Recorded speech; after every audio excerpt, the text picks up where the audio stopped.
Hmm. Assalamualaikum warahmatullahi wabarakatuh.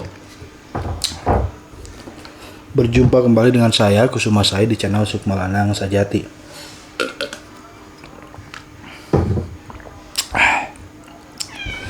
Pada kesempatan kali ini saya sedang tidak mau membahas ilmu apapun, ya. Tapi kali ini saya akan menjelaskan secara lengkap dan detail permasalahan saya dengan salah satu orang yang dianggap mulia dan diabahkan, yang mana orang tersebut merupakan murid saya juga dulu, ya. Sekarang secara ilmu mungkin masih murid saya, tapi secara hubungan sudah tidak, ya, karena saya tidak mau juga berhubungan dengan orang culas, ya. Begini, kenapa saya baru buat video ini sekarang? Bukannya masalah sudah selesai, sudah dianggap clear. Kenapa seperti itu? Apakah saya mengungkit lagi atau gimana, ya? Apakah saya seperti itu? Enggak, ya. Jelas tidak seperti itu. Karena saya tipikal orang yang suka menyerang dari depan, di depan hidungnya langsung, di depan orangnya langsung. Saya tidak terbiasa dengan serangan di balik layar, ngungkit aib orang, ngorek-ngorek aib orang, ngorek-ngorek padepokan orang lain, dan lain sebagainya. Oke, itu bukan saya, itu si Abah. Nah, karena memang saya baru melakukan pertemuan tabayun dengan murid-murid si Abah ini. Saya baru melakukan tabayun kemarin, makanya saya baru mendapatkan data yang lengkap kemarin, ya. Oleh karena itu sekarang saya baru berani membuat video. Kenapa? Karena saya tidak mau membuat video kalau datanya belum lengkap. Saya perlu mendengarkan kesaksian langsung dari murid-murid Abah, ya, mantan murid Abah lebih tepatnya, oke? Nah, begini. Terkait dengan permasalahan si Abah ini, sebenarnya ini memang sudah selesai dengan saya, oke? Permasalahannya sudah selesai dengan saya. Akan tetapi, ada beberapa poin yang tidak banyak diketahui oleh orang lain, ya. Nah, poin-poin tersebut mungkin dulu tidak saya ceritakan, sengaja tidak saya ceritakan ke publik. Saya ingin si Abah tetap bisa berkarir menjadi dukun. Karena kalau saya bongkar, padepokannya bisa kehilangan nama, bahkan kehilangan klien sama sekali, oke? Nah, dan kebetulan kali ini saya akan membongkarnya, dan tidak akan membongkar secara keseluruhan karena saya tahu kapasitas saya. Saya bukan orang yang culas yang suka ngorek-ngorek aib orang lain, meskipun saya tahu aibnya banyak, oke? Saya hanya akan membongkar hal-hal yang saya kira penting dan harus dibongkar. Oke, itu yang pertama. Nah, yang kedua, saya membongkar ini sekarang karena memang si Abah masih terus intens untuk memantau pergerakan saya. Bahkan saat kemarin pertemuan, sempat-sempatnya ada murid Abah yang menyuruh Ustadz Ihsan nelpon Abah. Begitu, ya. Oke, lanjut ke poin utamanya. Nah, yang pertama, kenapa saya melakukan mengeksekusi, memutus hubungan, memutus silaturahmi, memutuskan ikatan dengan si Abah ini? Kenapa seperti itu? Apakah dia kejam, kejil, licik, dan lain sebagainya? Ini yang pertama harus saya jelaskan. Saya memutuskan ikatan dengan orang ini bukan dengan semata-mata seperti itu, tapi orang ini sudah melakukan beberapa kali tindakan-tindakan yang saya kira ini culas, dan itu sudah saya sadari sejak lama. Begitu, coba tanya si Abah, kamu kan murid si Abah, tanya langsung si Abahnya. Begitu saya sadar si Abah ini culas, saya sudah berhenti meminta bantuan dari dia. Yang awalnya saya sering ngasih materi ilmu ke dia, saya sering ngasih ilmu untuk dia tirakati, saya sering juga minta tolong ke dia untuk lacak orang segala macam, untuk cari nama orang segala macam. Begitu saya tahu, oh kok sifatnya begini ya, sifatnya culas, licik, curang, main tusuk di belakang. Akhirnya sejak saat itu saya mengurangi intensitas hubungan saya dengan si Abah. Saya sudah tidak meminta bantuan dia lagi, sudah tidak mengistimewakan dia lagi, sudah ingin menjauh dari dia secara perlahan, ya, untuk melepaskan image bahwa dia orang terdekat saya. Karena ya selama ini yang bikin dia laku adalah karena dia menjilat saya, ya, dia mendompleng kedekatan dengan saya untuk meraup murid-murid saya. Lebih tepatnya murid-murid yang berduit, ya, karena yang miskin-miskin gak dia ambil. Oke, itu. Nah, begitu saya sadar ini menjilat nih, ini kok begini ya, saya mengurangi intensitas hubungan dengan dia. Sehingga begitu terjadi sesuatu hal yang mungkin dia merasa tersindir, tersinggung, dia selalu mengirim saya hadiah. Dan sudah tentu, saya orang NLP, saya tidak akan terjebak dengan teknik receh semacam itu, ya. Saya akan mengimagekan diri saya masuk perangkap dia. Begitu dia mengirim hadiah, saya akan posting hadiah tersebut. Saya akan posting kedekatan saya dengan dia. saya akan posting di Facebook seakan-akan saya harmonis dengan dia.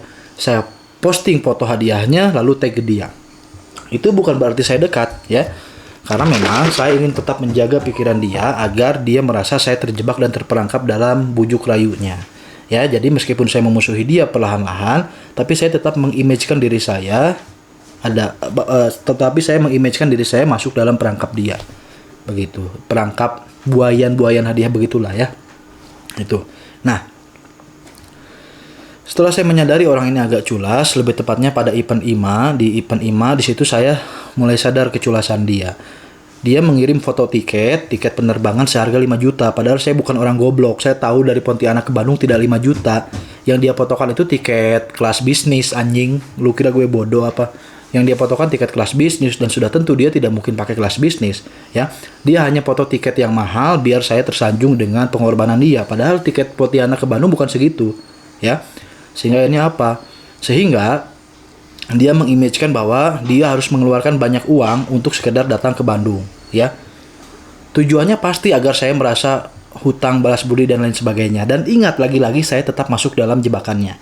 Saya mengimagekan diri saya masuk ke jebakan dia. Sehingga begitu acara IMA Pranic Healing berlangsung, saya tidak mengambil uang dari sana. Saya bilang ke dia, simpan aja dulu uang keuntungan dari IMA itu di uang kas. Uang kasnya dia yang pegang ya. Jadi saya seperti lonte diperlakukan oleh dia. Itu saya hanya bikin gambar, edit gambar, cari murid, cari klien, which is orang-orang yang ikut IMA itu 99% murid saya. Dia nggak bawa murid sama sekali. Begitulah si anjing ini. Nah, begitu ada keuntungan dari IMA, saya bilang saya tidak mau mengambil keuntungan dari sana. Simpan saja duit IMA itu di kas IMA. Tujuannya apa? Tujuannya, saya kan sudah mengimagekan diri saya masuk ke perangkap tiket 5 juta itu loh, tiket pesawat 5 juta itu loh. Sehingga saya bilang Kang Abah aja, tiketnya ke sini 5 juta. Masa iya keuntungan cuma 15 juta saya ambil? Simpan aja dulu. Pas gede, pas uangnya udah banyak baru bagi dua. Itu saya bilang begitu. Jadi keuntungan dari IMA itu tidak dibagi dua. Ya, kenapa? Karena saya tahu dia mengimagekan bahwa dari Pontianak ke Bandung itu butuh tiket yang mahal. Maka dari itu saya mengimagekan, saya nggak mau nerima duit ini. Lu aja berkorbannya puluhan juta untuk datang ke sini. Padahal saya tahu itu permainan dia doang. Yang dipoto tiket kelas bisnis, ternyata dia pesan tiketnya bukan kelas bisnis gitu loh. Kenapa saya tahu? Jangan tanya relasi saya. Mudah sekali untuk melacak orang pergi kemana, dari mana, pakai tiket apa. Itu mudah sekali bagi saya ya. Sehingga saya tahu persis apa tiket yang dia pakai. Nah, begitu dapat keuntungan dari IMA, saya di sana tidak mendapat tempat. Saya di sana hanya jadi iklan. Saat dia tidak ada, saya di sana hanya basa-basi doang. Saya tidak mendapatkan tempat di sana, padahal saya sudah membuat perjanjian dengan dia bahwa materi IMA ini dia yang susun. Ya, karena apa? Karena saya tidak ngerti kurikulum. Saya bilang terlalu banyak dan terlalu ribet kurikulum di metafisik. Karena pengalaman saya, seni metafisik itu semuanya seni otak-atik, belajar ke A, terus di otak-atik jadi ilmu B. Begitu dan seterusnya. Ayo coy, siap. Belajar ilmu B, otak-atik, lalu jadi ilmu C. Makanya saya nggak ngerti kurikulumnya dari mana. Akhirnya, materi Pranic Healing itu saya serahkan ke dia agar dia yang urus. Lalu kemudian saya bilang, nanti kalau sudah ada susunan materinya, kasih tahu saya harus membawakan materi yang mana. Oke. Tapi setelah hari H, saya tidak kunjung di briefing apa yang harus saya bicarakan. Dia hanya bilang beberapa detik sebelum masuk ruangan, tepatnya di kamar hotel. Dia hanya bilang, nanti Akang cukup ajak interaksi peserta aja. Intinya basa-basi. Gue cuma disuruh basa-basi doang sama murid-murid IMA itu, gitu loh. Ya, di situ saya loh, kok begini cara mainnya? Saya bilang, saya sudah di sana, ini orang kok lu mau cari muka, mau terlihat paling keren sendiri apa gimana sih gitu loh. Tapi saya tidak seudon di sana, tidak seudon ya. Tetapi saya tidak seudon di sana, saya lebih memilih keluar, tidak ikut kelas. Karena ya ngapain? Gue sekelas founder tapi tidak mendapatkan porsi materi apa yang harus saya bawakan. Jadi saya di sana seperti murid, hanya menonton dia ngoceh aja. Which is materi-materi yang dia ambil, saya yakin dia sebenarnya tidak menghafal materi-materi itu. Karena di kamar sebelum masuk ke dalam ruangan seminar itu, ruangan IMA itu dia baca-baca buku tuh, buku-buku Prana. Dan buku Prana itu saya tahu, itu bukan buku istimewa. Di Shopee, di Bukalapak banyak buku itu, gitu loh. Dia ngapalin materi, baca buku Prana begitulah. Itu yang saya lihat. Nah, Kemudian dari sana saya mulai ngeh bahwa oh, ini orang sepertinya nggak paham materi deh, karena dia juga masih ngapalin. Itu kan dia juga masih ngapalin. Lalu begitu saya sadar seperti itu, masih husnuzon, mungkin dia lupa atau gimana. Oke, masuk ke kelas, lalu kok begini saya bilang. Ya kok saya hanya dipasang sebagai pion doang di sini. Saya tidak mendapatkan porsi tentang materi yang harus saya bawakan. Akhirnya saya keluar. Saya merokok di luar di Alfamart sampai dipanggil disuruh ke dalam hanya untuk foto-foto penyerahan sertifikat itu. Nah, dari sana saya sudah mulai curiga dan mulai merenggangkan hubungan dengan dia. Saya masih berhubungan baik, masih bikin acara bareng, tapi saya sudah tidak mau melibatkan dia dalam acara-acara khusus. Karena saya sudah ngeh ini orang agak gimana gitu ya. Tapi saya tetap mengimajikan diri saya baik hubungannya dengan dia. Itu yang pertama. Kemudian setelah IMA terjadi beberapa gathering, terjadi beberapa acara segala macam itu kan. Nah, di acara gathering, di acara gemblengan, saya mulai memantau perilakunya. Ternyata yang saya pantau, dia selalu cari muka di acara-acara saya. Itu tidak masalah kalau mainnya rapi, tidak masalah. Lu mau cari muka ke murid gue nggak masalah ya. Tapi yang jadi masalah saat dia cari muka ke murid-murid saya, di sisi lain dia menjatuhkan murid saya yang lain. Dia cari muka ke si A, tapi si A ini didoktrin untuk benci si Iwan. Misalkan begitu ya. Itu terjadi loh. Ngeri nggak persaingan semacam itu? Saya tidak masalah. Saya ambil Muhammad Ridwan Jawahari simpan di depan. Ya, saya pernah mengangkat-ngangkat nama dia, mengangkat Ahmad Jabar dan lain sebagainya. Tujuan saya apa? Saya ingin mencetak murid-murid yang terbaik, yang bagus, yang bisa berkarir, yang profesional. Makanya orang-orang yang menurut saya baik selalu saya angkat namanya, selalu saya apa sih kalau bahasa Sunda, kalau bahasa Indonesia itu selalu saya dorong-dorong untuk terkenal gitu loh, dorong-dorong untuk maju. Itu karakter saya. Saya tidak mau sukses sendirian, karena saya tahu rasanya jadi orang kaya sendirian itu nggak enak. Setiap makan saya yang bayarin, setiap kemana-mana pakai mobil saya, tidak ada yang patungan, tidak ada yang keluar duit. Makanya saya pengen membuat murid-murid saya kaya agar mereka bisa patungan kalau pergi, kalau ada acara apapun itu. Karena nggak enak jadi orang kaya sendirian itu. Makanya saya mendorong murid-murid saya untuk maju. Nah, kemudian saya melihat ini kok orang cari muka terus ke murid-murid saya, dan yang dipepet murid-murid saya ini orang-orang yang berduit. Salah satunya Pak Joko Subagio. Ya, orang-orang yang berduit yang dipepet sama dia. Orang-orang miskin gak dipepet sama dia. Itu jadi pertanyaan. Nah, dari itu tidak masalah. Saya belum mengangkat itu sebagai masalah.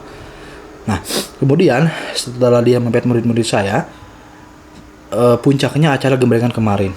Tahan dulu, saya mau meludah.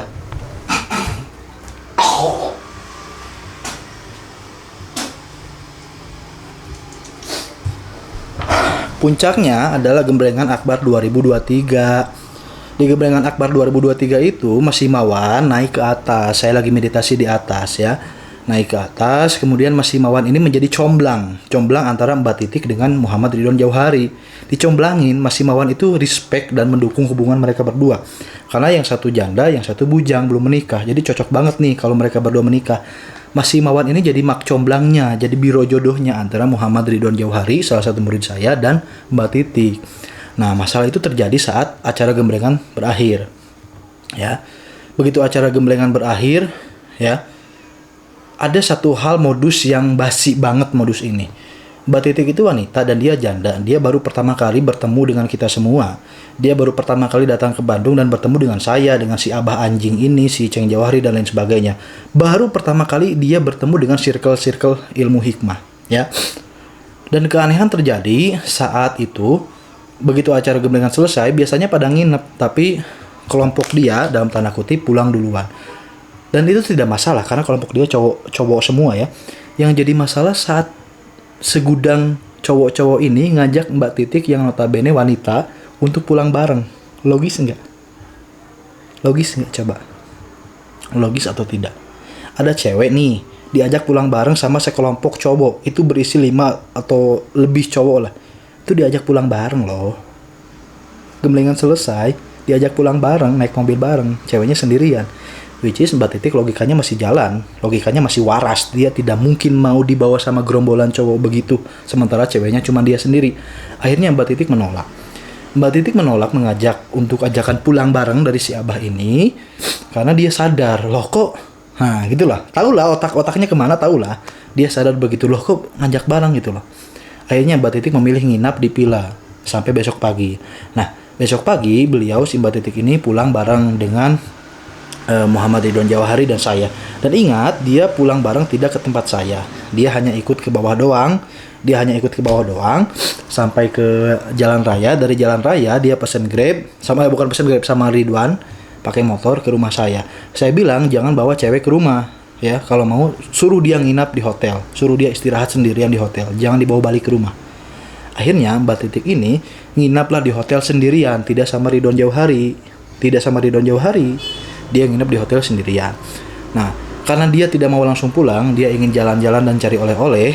Begitu pagi-paginya bangun tidur, siang-siangnya, ya, dia ini jalan-jalan bersama si Ridwan Jauhari, cari oleh-oleh jalan-jalannya, ya, cari oleh-oleh buat dibawa balik ke Sumatera. Nah, di dalam perjalanan selama Mbak Titik bersama Ceng Jauhari ini jalan-jalan cari oleh-oleh, si Abah anjing ini terus ngechat, kata Mbak Titik. Ngechat di mana lah, pulang kapan lah, beginilah begitulah. Ngechat terus sampai akhirnya risih, loh kok begini ya? Kok nggak biasanya Abah begini ngechat terus, katanya. Nah, setelah hal tersebut kemudian bentar saya ingat-ingat dulu. Mbak Titik pulang. Sampai Mbak Titik pulang terjadilah sindir menyindir. Abah ini menyindir, katanya kalau menikah, intinya Abah melarang untuk menikah dulu, fokus dulu spiritual, katanya, biar jadi praktisi handal. Kemudian Abah sering menyindir si Mbak Titik ini di grupnya, disindir inilah itulah, ya. Sampai bahkan disindir Abah ini, katanya kalau nikah sama cowok yang nggak ngerti, nanti begitu si istrinya mau sowan ke gurunya bakal dilarang. Wanita yang sudah menikah sowan ke gurunya. Coba pikir. Wanita menikah kan biar ada guru ya, suaminya jadi guru dia ya. Tapi dia masih ngebet untuk disowani wanita yang sudah menikah, ya. Entah alasannya apa. Gitu, dan sering disindir di grupnya, ya. Begitu pulang dari Gemblengan, Mbak Titik ini kan pergi lagi ke Taiwan selama 3 bulan. Mbak Titik ini sering disindir sampai tertekan, curhat ke Iwan, ke Ceng Jauhari, curhat, ya, sampai dia intinya pengen keluar dari grup. Ya, dari grup si Abah ini, ya. Dari grup Abah ini pengen keluar karena nggak kuat disindir terus, ya. Nah, cara Abah menyindir ini selalu menggunakan nama Dara, katanya. Saya nggak tahu Dara siapa, ya. Burung Dara kah, burung Dara siapa, saya nggak tahu itu. Jadi selalu menggunakan kata Dara sebagai pengganti kata Titik. Jadi seakan-akan nyindir Dara padahal aslinya mau nyindir Titik. Saya nggak tahu Dara itu siapa, ya. Darah muda lah, darah kotor lah, darah babi lah, saya nggak tahu itu siapa. Ya, intinya itu orang random yang tidak saya kenal, begitulah. Ya, entah nama asli, entah nama palsu, saya nggak tahu.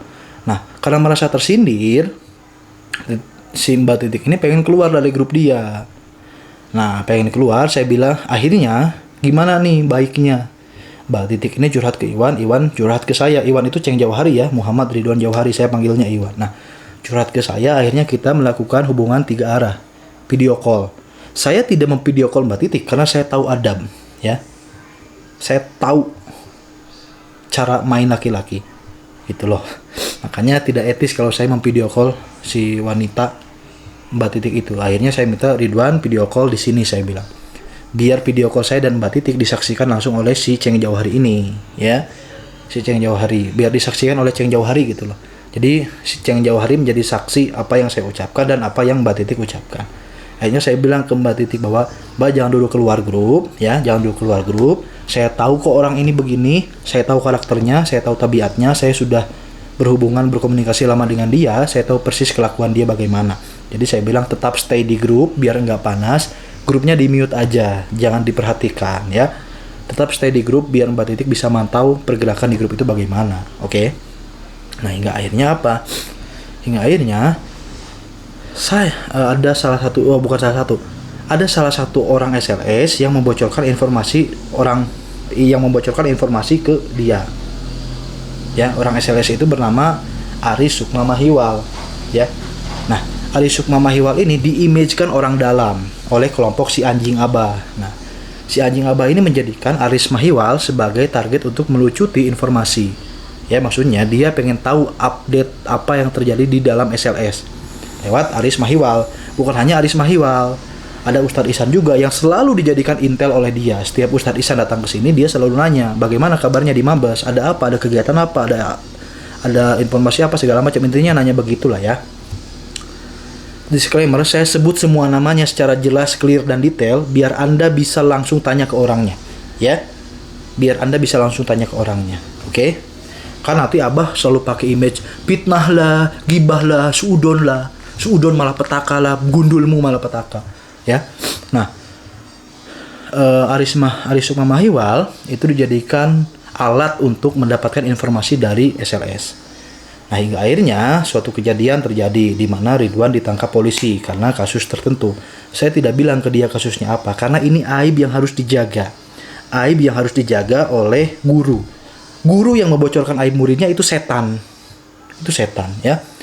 Saya tidak membocorkan aib-aib yang saya kira sangat sensitif. Mungkin aib masalah si Iwan pacaran, itu pasti saya bilang. Karena itu bukan aib yang sensitif. Ya, tapi aib-aib yang sensitif itu kewajiban seorang guru untuk menjaga aib murid-muridnya, ya. Hingga akhirnya begitu Iwan kasus dengan polisi karena suatu permasalahan, saya bilang ke dia bahwa ada suatu permasalahan yang tidak bisa saya jelaskan apa, ya. Yang tidak bisa saya jelaskan apa. Hingga akhirnya di telepon itu dia mulai bilang masalahnya. Ya. Nah, di situ saya tidak bilang ke dia masalahnya apa, tapi kok dia tahu masalahnya apa. Ngerti nggak? Misalkan masalahnya mabok misalkan, atau jangan mabok lah, membunuh orang lah ya, yang paling keras. Saya tidak bilang si Iwan itu membunuh orang, tapi dia bisa tahu bahwa Iwan membunuh orang. Kan aneh, dari mana nih informasinya dia tahu? Di samping itu, saya tidak pernah bilang ke dia bahwa murid saya pernah berhubungan dengan seseorang wanita, tapi dia bisa tahu wanita itu siapa, ya. Nah, ini kan aneh, pasti ada yang membocorkan nih, pihak SLS yang membocorkan informasi itu ke si Abah. Nah, akhirnya saya sepakat bahwa ini orang bahaya nih. Ini orang bahaya karena dia terus-terusan ngorek aib-aib murid saya. Ya. Dan saya tahu karakter orang ini. Karakter orang ini selalu membuka aib orang di hadapan orang lain dengan cara NLP. Ya. Dengan cara NLP itu misalkan.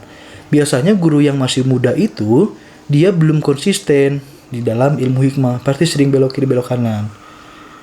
Sementara orang-orang dia tahu guru yang paling muda itu siapa. Jadi dia itu menyindir orang, menggibah orang secara tidak langsung.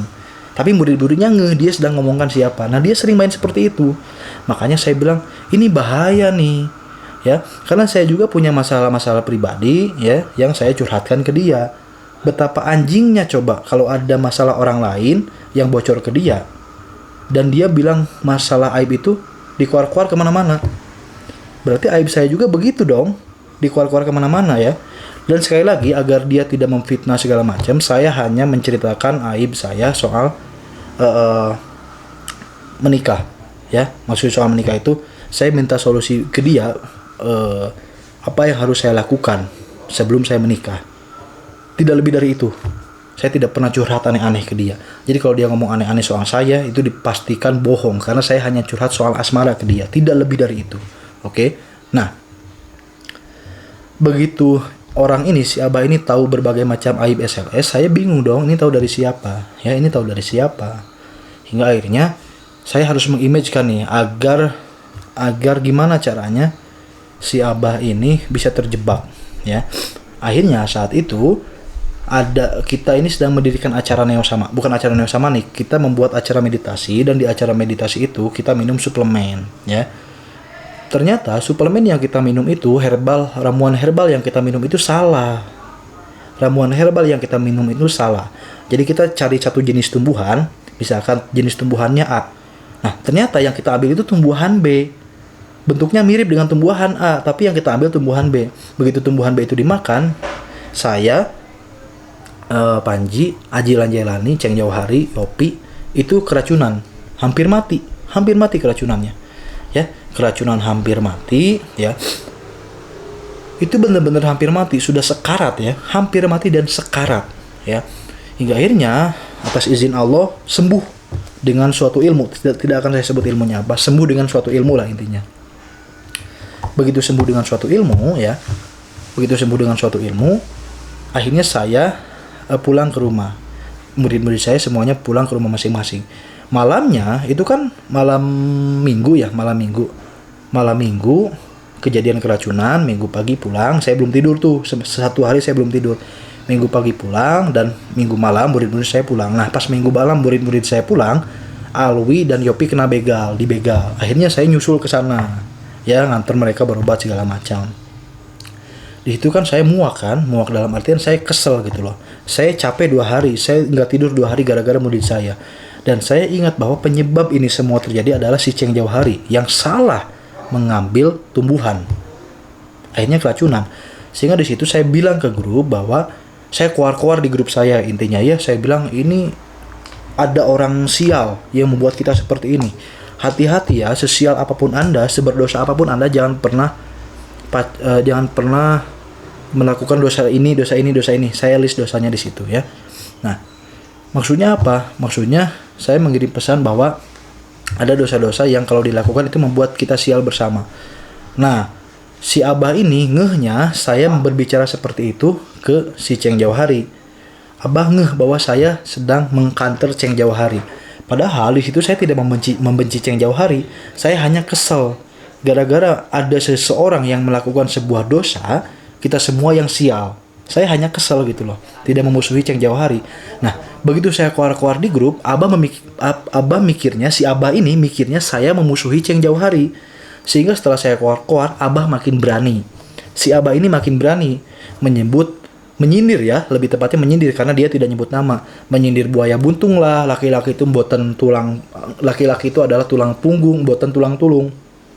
Ya, ini menyindir Cheng Jauhari maksudnya. Karena Cheng Jauhari suka minta bantuan, bukan suka minta bantuan. Pada saat dia terkena masalah, dia minta bantuan finansial ke calon istrinya Mbak Titik itu. Ya. Begitu.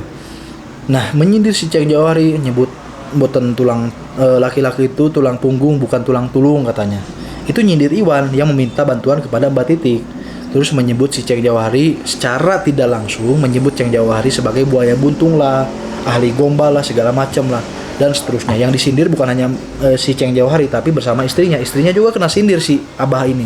Nah, di situ saya ngeloh, kok begini banget ini orang, mentang-mentang si Cheng Jauhari dia merasa saya memusuhi Cheng Jauhari, dia akhirnya berani untuk menindas Cheng Jauhari. Saya di situ ini diktator orang ini. Mentang-mentang Cheng Jauhari tidak kata kesannya, mentang-mentang Cheng Jauhari sedang ada masalah dengan saya, which is karena saat itu keracunan, ya, dia makin berani untuk menindas Cheng Jauhari. Nah, setelah saya melihat kok menindas seperti ini orang, mentang-mentang Cheng Jauhari lagi saya jauhin gitu kan, akhirnya saya mulai ini orang bahaya nih, Nah, setelah saya ngeh bahwa ini orang bahaya, saya tidak langsung ambil tindakan, ya. Bahayanya begini, saya punya teman si A nih. Dia tidak pernah berani menyinggung si A ini karena si A dekat dengan saya. Begitu si A ini saya jauhi, ini si A ini ditindas, diserang, dihinakan, disindir di grup itu sama si Abah. Si Abah berani menyerang orang ini karena orang ini jauh dari saya. Sehingga si Cheng Jauhari yang saat itu mendapatkan tekanan, disindir lah, segala macam di grup yang isinya ratusan orang, Cheng Jauhari ini putus asa. Ya, dia merasa dijauhin sama saya, dia merasa dijauhin sama circle SLS. Kenapa? Karena saya jauhin, ya, saya menjauhi dia bukan karena benci, tapi karena saya tahu ini orang lagi sial, saya tidak mau ketularan sialnya. Ya, makanya saya jauhi untuk sementara sampai dia benar-benar tembus tirakat. Saya suruh dia tirakat. Nah, selama dia tirakat, saya jauhin dia. Karena saya nggak mau ketularan sial, nggak mau ketularan energi sial dari dia. Nah, begitu dia saya jauhin karena ada tugas tirakat dari saya, si ini itu ditindas sama si Abah ini. Nah, di situ saya ini orang bangsat nih. Akhirnya Cheng Jauhari itu yang ditindas sama si Abah, terus dijauhin sama saya, dia putus asa. Katanya sudah dimusuhin sama saya, disindir-sindir juga sama si Abah. Dia merasa tidak punya teman. Ya, saya bilang, dia bilang mau membubarkan padepokannya, Padepokan Sukmasir. Dia mau membubarkan. Saya bilang jangan dibubarkan. Saya tidak membenci kamu, saya tidak marah kepada kamu, ya. Saya hanya marah kepada perbuatan kamu. Saya tidak membenci kamu. Kamu harus melanjutkan padepokan, buktikan pada mereka bahwa kamu bisa. Saya kasih si Cheng Jauhari sebuah kitab. Ini saya kasih kitab.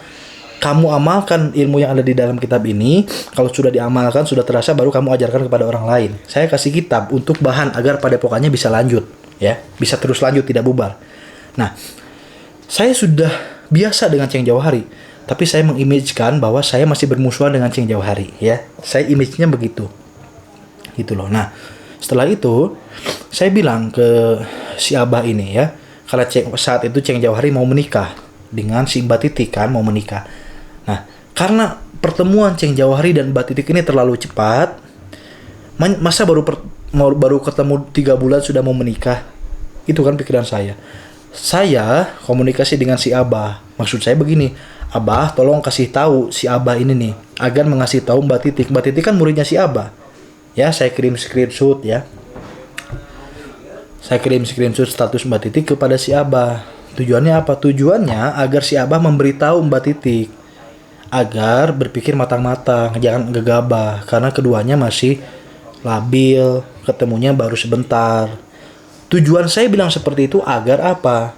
Agar si Abah memberitahu Mbak Titik untuk mikir-mikir yang tenang, jangan buru-buru mengambil keputusan. Saya kasih tahu itu kepada si Abah. Nah, jadi saya bagi tugas dengan si Abah. Si Abah saya tugaskan untuk ngasih tahu Mbak Titik, dan saya ngasih tahu Cheng Jauhari untuk berpikir matang-matang agar tidak menikah dalam waktu cepat. Harus perlu pengenalan dulu lah intinya. Nah, ternyata yang dilakukan Abah jauh dari tugas, ya. Jauh dari tugas. Mbak Titik didoktrin, bukan dikasih tahu, ya, malah didoktrin untuk membenci Cheng Jauhari. Menggunakan tangan kanannya. Kita sebut saja inisialnya H. Nah, tangan kanannya ini selalu mengkompori Mbak Titik agar Mbak Titik nanya kepada Abah dengan kata Abah tahu semuanya. Ya, coba tanya ke Abah, coba curhat ke Abah. Abah tahu semuanya, ya kan?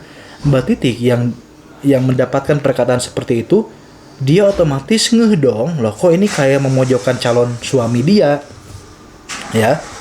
Mbak Titik curhat kepada Cheng Jauhari curhat kepada saya, loh kok malah begini si Abah ini, bukan ngasih tahu. Saya bilang, wah ini parah nih, saya tugaskan untuk ngasih tahu kok malah begini, ya, malah begini. Saya bilang nyindir di grup segala macam, kan saya tugaskan dia untuk ngasih tahu, bukan untuk nyindir, bukan untuk mempengaruhi agar batal nikahnya segala macam, gitu kan. Nah, sampai akhirnya Cheng Jauhari ini merasa gimana ya, merasa sudah terpojokkan. Kalau sampai gagal nikah dengan Mbak Titik, pihak sana yang puas, ya. Mereka sudah merasa cocok satu sama lain, akhirnya menikah lewat video call, ya. Menikah lewat video call tujuannya apa? Biar saat Mbak Titik datang, itu bisa langsung bulan madu. Cheng Jauhari ini takut, tidak bisa menahan hawa nafsunya, ya, takut terjadi zina. Itu makanya memutuskan untuk menikah lewat HP, lewat video call, disaksikan wali hakim dan lain sebagainya. Tujuannya agar begitu datang, ya, tidak terjadi perbuatan dosa. Biar begitu Mbak Titik datang dari Hong Kong, bukan Taiwan. Begitu Mbak Titik pulang dari Hong Kong ke Indonesia, Mbak Titik sudah bisa serumah, sudah bisa tinggal bareng, atau sudah bisa bulan madu lah intinya. Tujuannya untuk, ya seperti itu, biar tidak terjadi dosa-dosa yang menggagalkan tirakat intinya. Nah, setelah itu saya kasih tahu si Abah bahwa mereka berdua sudah menikah. Nah, begitu saya mengasih tahu si Abah mereka berdua sudah menikah, si Abah ternyata masih terus menyindir, ya. Sampai akhirnya saya sudah tidak tahan, kan. Saya tidak tahan, kok ini orang begini terus, sukanya menindas, ya, apalagi sesama murid gitu loh, suka ngorek-ngorek aib lewat Mang Aris nanya soal SLS, ke Ustadz Isa nanya soal SLS segala macam. Kok begini nih orang? Akhirnya saya join. Gimana caranya untuk memastikan bahwa orang ini harus hancur, saya bilang. Ya. Yang pertama, kita cari dulu siapa mata-mata dia di grup SLS. Ya. Karena kalau dia kita angkat, dia kita ramein, maka tangan kanan dia harus kita ramein juga agar keluar dari SLS. Nah, mata-mata dia yang ada di SLS maksudnya antara Mang Aris atau Ustadz Ihsan yang membocorkan informasi-informasi aib Cheng Jauhari kepada si Abah. Nah, saya nggak mau suudon. Saya nggak tahu siapa pelakunya, Ustadz Ihsan atau Mang Aris. Akhirnya saya menjebak dengan sebuah narasi. Saya bilang ke Cheng Jauhari begini, Coba tanya nama bapak si Abah ini ke Mang Aris. Akhirnya si Ceng Jauhari nanya, Mang Aris tahu nggak namanya si Abah dan orang tuanya? Ya, akhirnya Mang Aris nyebut tidak tahu. Ya, oke lah. Oke, saya bilang ke Ceng Jauhari, tunggu. Lihat reaksinya. Ternyata beberapa jam setelah itu si Abah ngechat si Ceng Jauhari dan ngasih namanya. Jadi ibarat begini, kamu nanya nama saya dan nama bapak saya, ya. Kamu nanyanya lewat Mang Aris, ya. Ternyata Mang Aris ini bocor ke saya. Goblok nggak? Saya tiba-tiba ngechat kamu. Otomatis kamu tahu lah siapa yang membocorkan informasi itu. Tolol kan? Saya tolol kan? Nah itu si Abah begitu. Si Abah tolol. Dia dapat informasi bahwa Ceng Jauhari menanyakan nama si Abah ke Mang Aris. Ya. Mang Aris laporan ke si Abah bahwa nih Ceng Jauhari nanya nama kamu. Mang Aris laporan ke si Abah. Si Abah ini tidak bisa mengontrol emosinya. Emosi ini bukan marah ya, tapi kecerdasan emosional. Di mana-mana kalau saya tahu sebuah rahasia dari kamu, ya, misalkan saya tahu rahasia Jokowi dari kamu, saya nggak bakal ngomong ke Jokowi bahwa Jokowi kamu begini ya. Saya nggak bakal begitu. Dan si Abah melakukan itu. Si Abah tahu rahasia Ceng Jauhari dari si Mang Aris ya. Ceng Jauhari nanya nama Abah ke Mang Aris. Mang Aris laporan ke si Abah dan si Abah malah ngechat Ceng Jauhari dan ngirim namanya. Tolol nggak?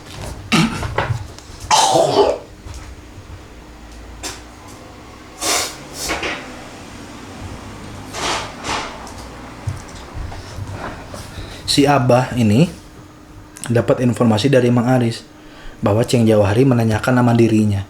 Nah dia malah ngechat langsung Ceng Jauhari dan ngirim nama palsu. Bukan nama bapaknya yang asli, nama palsu.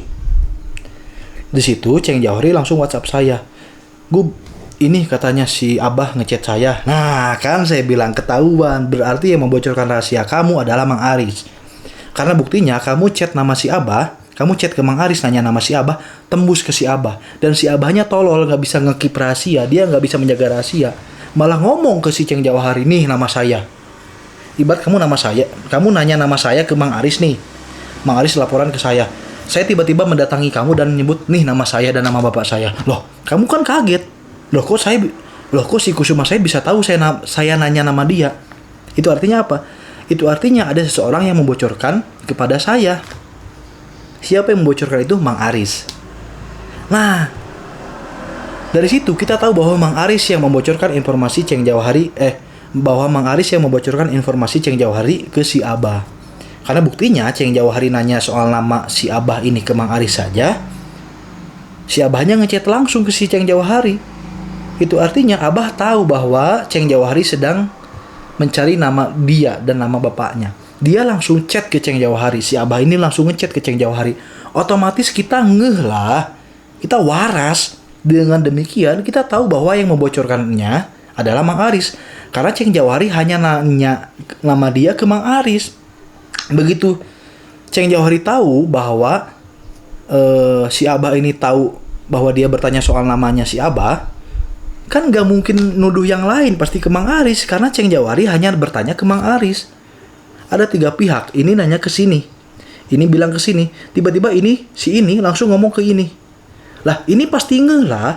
Loh, kok si ini tahu? Itu artinya si Abah tahu dari Mang Aris. Karena Ceng Jauhari bertanya soal si Abah ke Mang Aris. Nah, pertanyaan Ceng Jauhari ke si Mang Aris ternyata dijawab langsung oleh Abah. Dengan cara si Abah ini ngechat Ceng Jauhari. Otomatis Ceng Jauhari tahulah yang selama ini membocorkan aib dia adalah Mang Aris. Karena buktinya dia bertanya ke Mang Aris saja, pertanyaan itu tembus ke si Abah. Dan si Abahnya langsung menjawab ke dia. Nah, dari situ kita ketahuan. Fix ini yang membocorkan datanya Mang Aris. Akhirnya kita meeting di tempat cuanki, kita foto. Sengaja ya dikirim ke grup buat nyerang psikologisnya. Kirim ke grup. Saya ganti foto grup jadi foto catur. Ya. Dan akhirnya saya bilang, cari pemantik, kita perkarakan sekarang. Saya mencari pemantik, saya mencari hal kecil sebagai triggernya gitu loh. Triggernya itu seakan-akan saya marah karena hal kecil itu. Padahal saya marah karena hal yang lebih besar. Akhirnya ketemulah sebuah chat yang mengatakan hati-hati guru galak. Nah ini saya angkat nih, saya bilang. Akhirnya saya angkat masalah itu. Saya keluar di grup dengan nada yang marah. Dengan nada marah. Ya, Kenapa saya pakai nada marah padahal saya biasa-biasa aja? Selain saya marah-marah di grup dengan nada yang marah, dengan nada seperti orang yang ngamuk gitu loh. Saya juga tutup akun WhatsApp. Saya juga tutup WhatsApp, tutup Facebook, tutup Instagram selama 2 atau 3 hari, saya lupa lagi. Saya tutup akun-akun saya. Kenapa saya begitu? Karena saya tahu emosi si Abah ini tidak stabil. Dia tidak bisa mengontrol emosinya. Buktinya dia punya rahasia aja dia tidak bisa ngekip itu. Berarti dia gedeg kan? Dia kesel, dia gedeg mungkin. Dia marah mungkin. Dia pengen terlihat tahu segalanya. Nah, begitu dia dapat informasi rahasia aja dia bocorin. Itu artinya apa? Dia tidak memiliki kemampuan dan kecerdasan emosional untuk menjaga sebuah rahasia. Begitu saya tahu kecerdasan emosional orang ini jelek, makanya saya menyerang emosionalnya. Saya keluar-keluar, saya marah-marah, saya tutup akun dengan tujuan dia tertekan secara mental. Ya. Nah, begitu saya keluar-keluar segala macam ya. Di Instagram, di mana tuh? WA. Nah, Mas Ginanjar mengajukan untuk menjadi mediator agar saya mediasi dengan dia. Agar hubungan kita baik-baik saja, agar damai lah intinya. Nah, saya tidak mau mediasi. Kenapa saya tidak mau mediasi? Kenapa coba saya tidak mau mediasi? Kenapa? Karena saya tahu dia tidak benar-benar ingin mediasi, dia hanya ingin membersihkan namanya. Ya. Dia kan punya dosanya ke Ceng Jauhari. Dan dia tahu penyebab saya marah karena apa? Karena dia ngorek-ngorek aib Ceng Jauhari. Saya marah karena itu. Saya tendang dia, saya usir dia dari SLS karena dia ngorek-ngorek aib Ceng Jauhari. Dia menjatuhkan Ceng Jauhari di belakang. Bayangkan, orang yang sama-sama belajar kepada saya, mainnya seperti itu. Kamu murid saya, teman kamu murid saya juga. Tapi kamu menjelek-jelekin teman kamu yang sama-sama belajar ke saya. Itu kan licik. Persaingan tidak sehat itu. Di situ saya sadar ini orang culas, cara bersaingnya jelek. Cara bersaingnya kotor ini orang. Itu yang membuat saya marah sebenarnya. Ya. Nah, begitu dia ingin mediasi lewat Mas Ginanjar ya, lewat Sukron, lewat Alwi segala macam, saya menolak untuk dimediasi. Kenapa? Karena saya tahu niatnya bukan mediasi, niatnya hanya ingin membersihkan nama. Kalau memang niatnya untuk mediasi dan damai, seharusnya sebelum mediasi dengan saya, dia harus lebih dulu minta maaf kepada Ceng Jauhari. Baru saya percaya dia ingin damai. Ini mah ke Ceng Jauhari nggak ada minta maaf sedikit pun. Ke Ceng Jauhari tidak ada ngechat sedikit pun. Tapi ke Alwi ngechat, ke Sukron ngechat, ke Ustadz Ihsan ngechat. Kenapa ke Ceng Jauhari nggak ngechat dan minta maaf? Di situ kan saya sadar ini orang bukan pengen damai, bukan pengen mediasi. Ini orang hanya ingin membersihkan namanya. Saya tidak bodoh, Bung. Saya tahu itu. Seharusnya saya marah kepada kamu karena kamu ngusik murid saya. Karena kamu bermainnya licik, karena kamu menjatuhkan murid saya di belakang. Saya marah kepada kamu karena itu. Seharusnya sebelum kamu minta mediasi dengan saya, kamu minta maaf dulu ke murid saya yang kamu jatuhkan. Ini mah enggak. Kamu enggak minta maaf sama sekali ke murid saya, tapi langsung ngebet pengen mediasi dengan saya. Itu artinya kamu bukan pengen damai, bukan pengen mediasi. Kamu hanya ingin membersihkan namamu. Sudah, itu aja. Dan saya sadar, kalau namanya bersih, ntar dia masih bisa melanggeng dengan alasan masalah sudah beres, sudah clear. Oh tidak, Bung, tidak akan saya biarkan. Saya tidak mau mediasi, saya bilang. Saya tidak mau mediasi, karena saya paham apa tujuan dia, apa niat dia dalam mediasi. Saya paham, bukan ahli terawang ya. Bukan terawang, bukan. Tapi saya paham dalam konteks ilmu yang saya pelajari. Saya belajar soal manusia. Begitu saya tahu manusianya begini, oh itu niatnya begini, gitu loh. Bukan dari terawangan ya, bukan. Gitu. Nah, dia tidak ada kata maaf sedikit pun kepada Ceng Jauhari, tapi dia pengen mediasi dengan saya. Akhirnya ya itu tidak saya kabulkan lah. Ya itu tidak saya kabulkan, begitu. Nah, hingga akhirnya setelah masalah tersebut banyak murid-murid dia yang curhat begini dan begitu. Inilah, itulah. Tapi itu kan bukan ranah saya. Itu masalah mereka dengan si Abah. Ya, misalkan ini Gub, saya maharin ilmu gendam sekian 70 juta. Atau saya nyicil ilmu tapi dia katanya boleh nyicil. Tapi setelah saya nyicil ilmu, dia bilang ilmunya tidak bisa diamalkan. Dilunasi dulu agar berkah baru bisa diamalkan. Ibarat orang yang memperbolehkan ilmu dicicil, tapi begitu dicicil, mencak-mencak orang ini pengen buru-buru dilunasin lah. Kalau pengen buru-buru dilunasin, ngapain terima cicilan dong dari dulu? Ya, ibarat kamu pengen nyicil ilmu ke saya nih. Maharnya 10 juta, dicicil 1 juta, 1 juta. Saya bilang iya boleh dicicil. Tapi setelah saya bilang iya boleh dan dicicil, kamu terus saya sindir biar cepat melunasin. Lah, kalau pengen cepat-cepat dilunasin, ngapain dicicil dong? Ya. Nah, intinya banyak masalah-masalah yang diceritakan oleh murid-murid si Abah kepada saya. Si Abah beginilah, si Abah begitulah, mengajarkan inilah, itulah, bilang beginilah, bilang begitulah. Bahkan si Abah jual jimat judi lah, judi ayam. Murid saya ada yang adu ayam, nanya ilmu judi ayam biar ayamnya menang, minta jimat ke si Abah segala macem. Dan si Abah jual jimat judi itu gitu loh. Intinya banyak banget cerita dan kisah-kisah dari muridnya ke saya. Tapi sekali lagi, tapi itu bukan urusan saya. Ya, mau si Abah nipu triliunan pun itu bukan urusan saya. Saya tidak akan ngorek-ngorek ke situ. Urusan saya hanya dengan si Abah, bukan dengan murid-muridnya. Saya hanya menjadikan data-data dari muridnya sebagai penguat indikasi bahwa si Abah ini culas. Ya. Jadi meskipun saya tahu aib si Abah, saya nggak bakal bahas aibnya. Karena orang yang menggunakan aib orang lain dalam berperang itu sangat curang. Sebagaimana si Abah ini, ya, si Abah ini menggunakan aib-aib si Iwan untuk menjatuhkan si Iwan. Ya, banyak murid-muridnya yang curhat, Gub, saya diteleponin sama Mas H gitu kan, saya diteleponin terus, di inilah itulah gitu loh. Mau gimana lagi, itu bukan urusan saya nggak bisa bantu apapun. Ya, kalau kamu merasa sudah janggal dan kamu masih tetap belajar kepada si Abah, ya itu urusan kamu. Yang rugi kamu, kenapa kamu komplain ke saya? Banyak yang seperti itu curhat kepada saya. Saya diteleponin terus, ditawarin terus, yang nawarin itu si Abahnya, kadang tangan kanannya, si Mr. H ini. Begini, gimana Gub, saya risih Gub. Inilah itulah, saya jadi nggak enak mau menolak. Begini, saya bilang, ya mau gimana lagi, itu bukan urusan saya. Ya, jadi ingat, kemarin saya kumpulkan Pak Joko, Mas Ginanjar, Ustadz Ihsan dan lain-lain, bukan untuk ngorek-ngorek aib Abah. Ya, karena aib Abah, dosa-dosa si Abah kepada mereka itu bukan urusan saya. Saya tidak mau main ke sana, saya tidak mau ngurus hal itu. Itu biar saja jadi dosa si Abah dengan mereka. Ya, tapi murid-murid Abah ini kemarin saya kumpulkan tujuannya untuk mengklarifikasi kenapa saya begini ke si Abah. Begitu mendengar kesaksian mereka, saya merasa senang. Senangnya kenapa? Bukan artinya saya senang karena saya mendapat aib orang lain, bukan.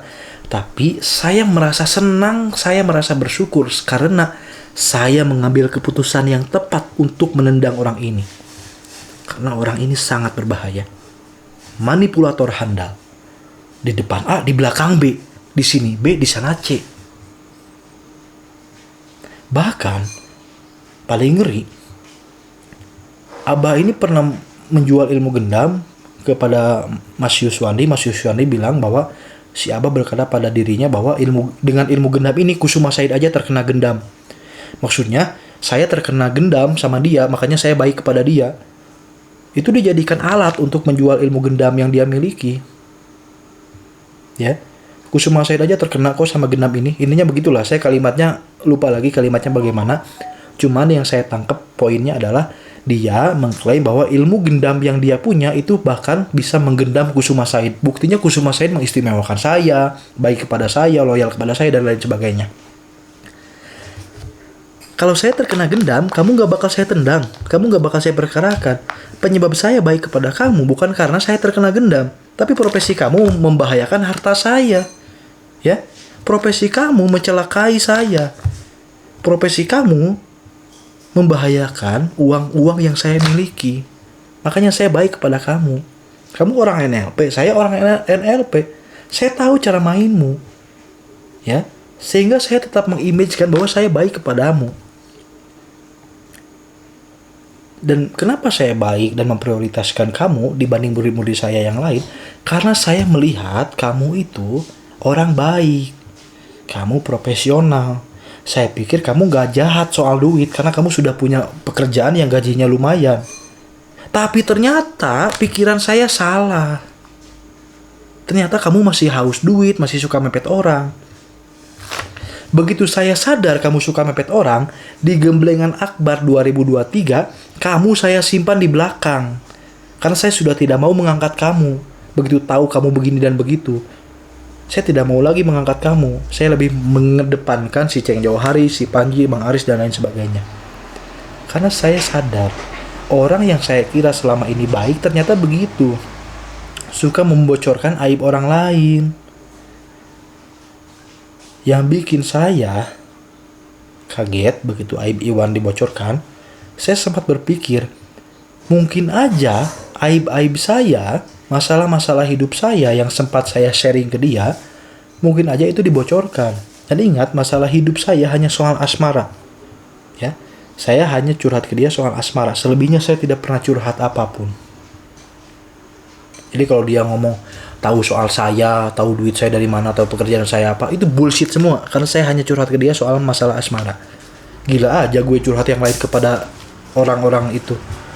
Gak mungkin lah, saya juga tahu kok kapasitas lawan bicara saya. Kalau lawan bicara saya bukan orang yang pantas untuk mendapatkan curhatan saya gak bakal curhat, ya.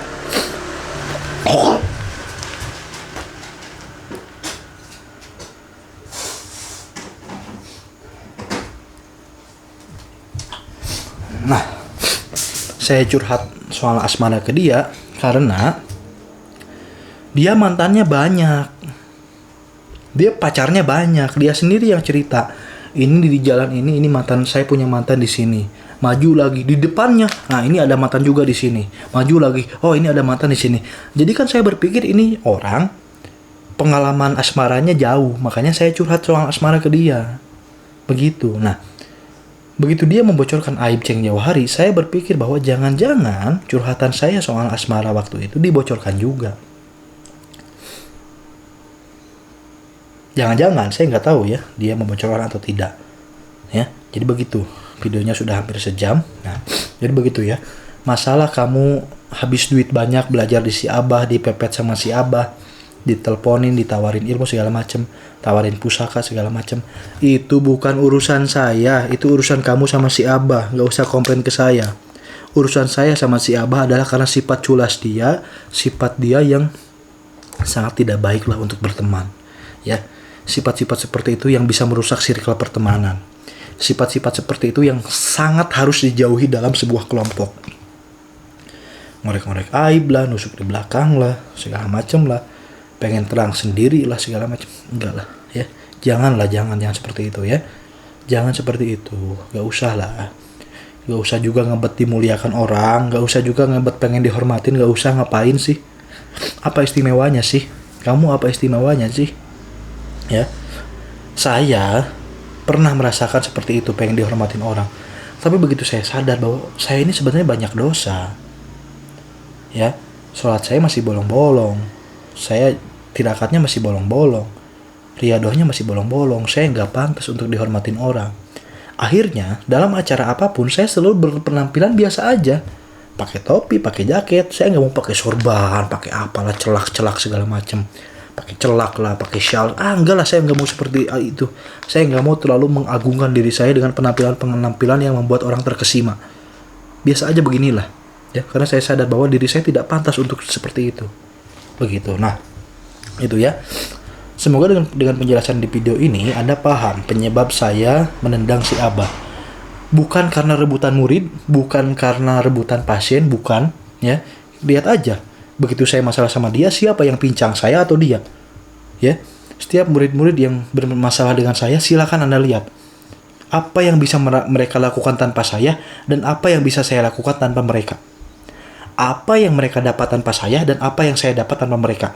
Saya tanpa mereka masih tetap berjalan, masih tetap ngebut, masih tetap kencang. Tapi mereka tanpa saya, lihat mereka bisa apa. Mereka bisa apa. Banyak padepokan yang berdiri yang sukses karena saya. Banyak, tapi saya tidak mau ngomong. Ada padepokan yang jimatnya disuplai oleh saya, ada. Ada padepokan yang media-medianya, keilmuannya disuplai oleh saya, ada. Ada padepokan-padepokan besar yang belajar kepada saya, ada. Tapi saya menjaga kehormatan mereka. Saya tidak mau sampai murid-murid mereka tahu bahwa mereka itu murid saya. Begitu. Ya. Jadi kalau rebutan masalah murid, wah ini masalah murid doang, rebutan pasien, tidak. Ya.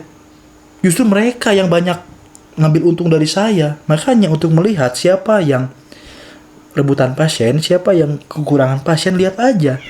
Mereka jadi apa tanpa saya, dan saya jadi apa tanpa mereka. Mereka besar karena saya kok, karena menjilat saya. Saya tidak membesarkan diri karena mereka, biasa aja. Saya masih tetap bisa berjalan tanpa mereka, tapi lihat apa yang mereka lakukan tanpa saya. Ini bukan kesombongan, bukan juga membanggakan diri, bukan.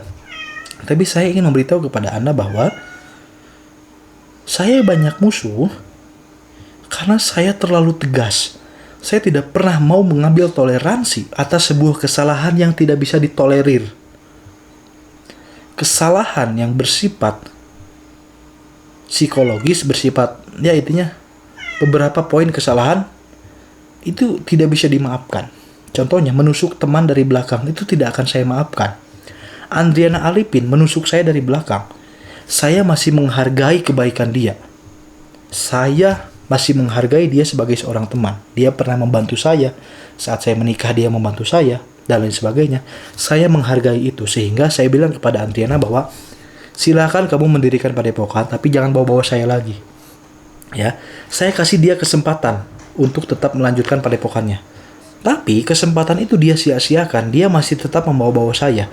Dia masih tetap menjual keilmuan dari saya. Sehingga mau tidak mau, dia harus saya tutup padepokannya dengan jalur hukum. Akhirnya saya mendatangi dia dengan surat perjanjian langsung. Ditandatangan oleh dia dan saksi-saksi. Sehingga dia sudah tidak bisa lagi mendirikan padepokan.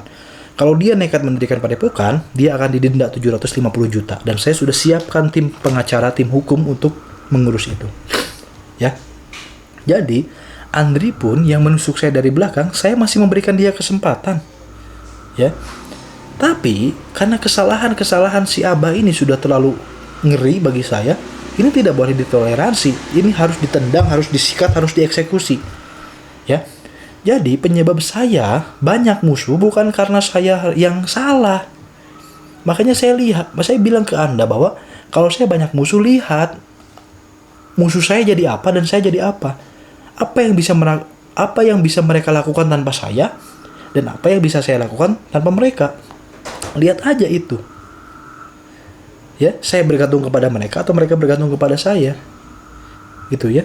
Jadi penyebab saya memiliki banyak musuh adalah karena saya terlalu tegas. Saya tidak pernah mau menerima permintaan maaf untuk kesalahan-kesalahan yang tidak boleh dimaafkan. Memang memaafkan itu wajib, tapi itu bukan hal yang harus dipraktekkan setiap orang. Memaafkan itu opsi yang terbaik. Bahkan di dalam Al-Quran kita diperbolehkan membalas sesuatu hal. Ya, jika kamu dizolimi maka balaslah dengan perbuatan yang setimpal seperti yang mereka lakukan padamu. Tapi jika kamu sabar, ada tuh ayat apa saya lupa lagi. Tapi jika kamu sabar itu lebih baik bagimu. Jadi membalas perbuatan orang lain itu opsi, boleh diambil boleh tidak. Kalau nggak diambil opsi balas dendam, ya kamu ya artinya lebih baik. Kamu orang top kalau tidak membalas dendam. Dan sayangnya saya bukan orang baik. Meskipun opsi sabar lebih baik, opsi memaafkan lebih indah, saya tetap mengambil opsi balas dendam. Karena bagi saya, kebahagiaan, ketenangan, kehormatan orang-orang di sekitar saya harus saya jaga. Ada satu orang yang menyerang kehormatan murid saya, itu benar-benar kesalahan yang tidak bisa saya maafkan. Itu tidak bisa saya maafkan. Tidak bisa sedikit pun. Ya, orang yang menghina saya di belakang, orang yang merendahkan saya di belakang, padahal saya tidak kenal mereka, padahal saya tidak pernah ngusik mereka, tidak akan pernah saya maafkan. Sebelum saya memaafkan mereka, sudah pasti harus saya balas dulu sampai mereka merasakan konsekuensi atas perbuatan mereka. Setelah mereka merasakan konsekuensi atas perbuatan mereka, barulah saya maafkan. Allah itu memaafkan kesalahan hambanya. Tapi ingat, Allah punya azab. Yang mana azab itu adalah balasan atas sebuah dosa sebelum dosa itu dimaafkan. Sekian. Wassalamualaikum warahmatullahi wabarakatuh.